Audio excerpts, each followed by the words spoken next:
এতদিন পর বেশ লাগছে বন ভ্রমণ। মাঝে মাঝে কাজের ফাঁকে এইসব জায়গায় এলে মন খুব ভালো লাগে।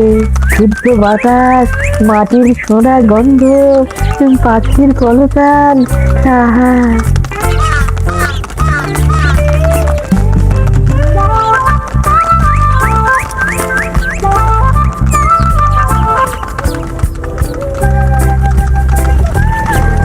মহারাজের রথ থামছে।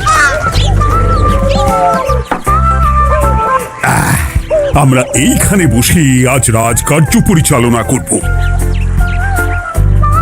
মন্ত্রী, তুমি ঝটপট এখানে বসার বন্দোবস্ত করে দাও। আমি এক্ষুনি ব্যবস্থা করে দিচ্ছি মহারাজ।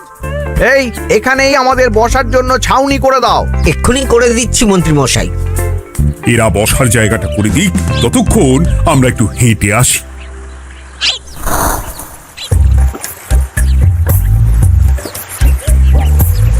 সকালবেলা হাঁটা শরীরের পক্ষে খুব ভালো মহারাজ।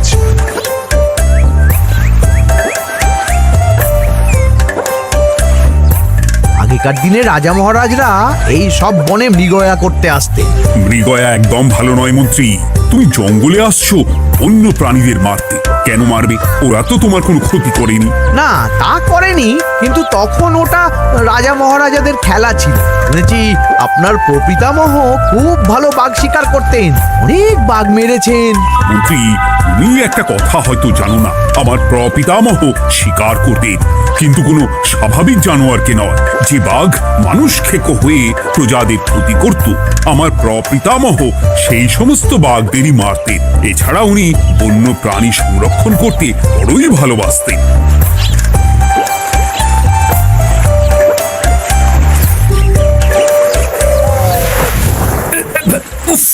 এটা আবার কি? এই এটা আবার কোথা থেকে উড়ে এলো? কোথাও তো ঝড় হাওয়া কিছুই নেই।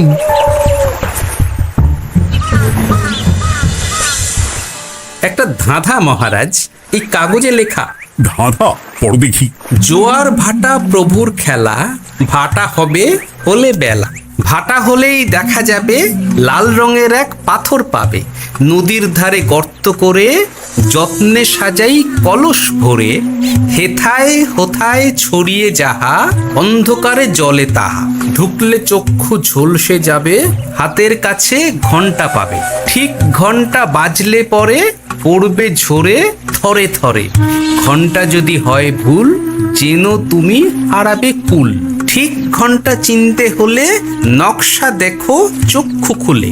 সিন্দুক দেওয়ালে হাত দাও, আসল ঘটনা জেনে নাও। ওরে বাবা, খুব দীর্ঘ ধাঁধা। তা মন্ত্রী, তুমি কিছু বুঝলে? এটা একটা গুপ্তধনের নকশা। এর মধ্যে গুপ্তধন কোথায় আছে তার একটা ধারণা দেওয়া আছে। গুপ্তধন? ওটা আমাকে পেতেই হবে, পেতেই হবে। দেখি দেখি একবার কাগজটা দাও। গোপাল, কাগজটা আগে আমার হাতে দাও, দেখি ভালো করে। এখন নদীতে জোয়ার চলছে গোপাল। একটু পরেই ভাটা শুরু হবে। হ্যাঁ, ভাটা না হলে কিচ্ছু বোঝা যাবে না। এখানে স্পষ্ট লেখা আছে, ভাটা হলেই দেখা যাবে লাল রঙের এক পাথর পাবে। তার মানে আমাদের ভাটা হওয়া পর্যন্ত অপেক্ষা করতে হবে। না, সময় নষ্ট না করে ধাঁধাটার সমাধান করতে শুরু করি। ভাটা হলে একটা লাল রঙের পাথর দেখা যাবে, এই পর্যন্ত পরিষ্কার আছে। বুঝতে হবে ওর পর থেকে। পড়ো গোপাল, চলো আমরা সবাই বুদ্ধি লাগাই। নদীর ধারে গর্ত করে যত্নে সাজাই কলস ভরে। এটার অর্থ, ধাঁধাটা মাথায় বসিয়ে নিয়েছি, এবার কে কি বলবে সেটা শুনতে হবে। চলো গোপাল, আমরা ধাঁধা যেমন যেমন বলেছি তেমন তেমন ভাবেই চলি। চলুন মহারাজ, এখন আমাদের দেখতে হবে লাল পাথর। কোথায় আছে লাল পাথর? চলো চলো সবাই, চোখ কান খুলে আমরা নদীর পাড় ধরে হাঁটি। আমি একটু তফাতে হাঁটি।